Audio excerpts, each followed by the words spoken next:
કહેવાય છે કે સારા કાર્યમાં 100 વિઘ્ન. આવું જ વિઘ્ન જોવા મળી રહ્યું છે વડોદરા સમાજ સંજયનગરમાં, જ્યાં કોર્પોરેશન ઝૂંપડા હટાવીને આવાસ ઊભા કરવા જઈ રહ્યું છે. પરંતુ કોંગ્રેસના કેટલાક નેતાઓ અને ભાજપના મળતિયાઓ આ પ્રોજેક્ટને રોકવાનો પ્રયાસ કરી રહ્યા છે અને ખોટું મંદિર ઊભું કરી લોકોની આસ્થા સાથે રમત રમી રહ્યા છે.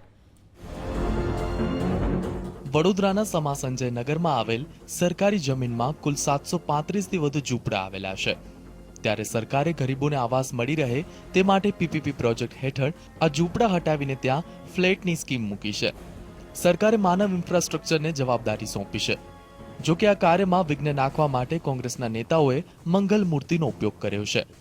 કોંગ્રેસના નેતાએ કોરડીમાં હનુમાનજીનો ફોટો મૂકી મીડિયાની મદદ લઈ આ જગ્યાને મંદિર જાહેર કરી દીધું અને હનુમાન જયંતિ નિમિત્તે પૂજા કરવા માટે કંકોત્રી પણ છપાવી દીધી.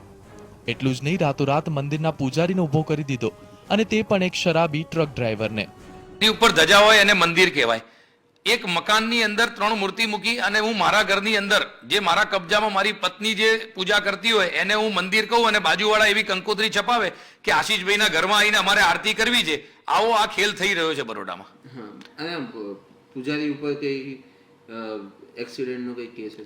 પૂજારી એનું પાસ્ટ સમા પોલીસ સ્ટેશનમાં જ એના વિરુદ્ધ ફરિયાદ નોંધાયેલી છે. આ જ માણસે ફૂર ફાટે નશા હાલતમાં ગાડી ચલાવી અને કોઈનું મૃત્યુ કરેલું છે અને એવો કેસ બી એના વિરુદ્ધમાં છે. અહીંયા આગળ નકરી તોડબાજી સિવાય કોઈ જ કામ ચાલી નથી રહ્યું.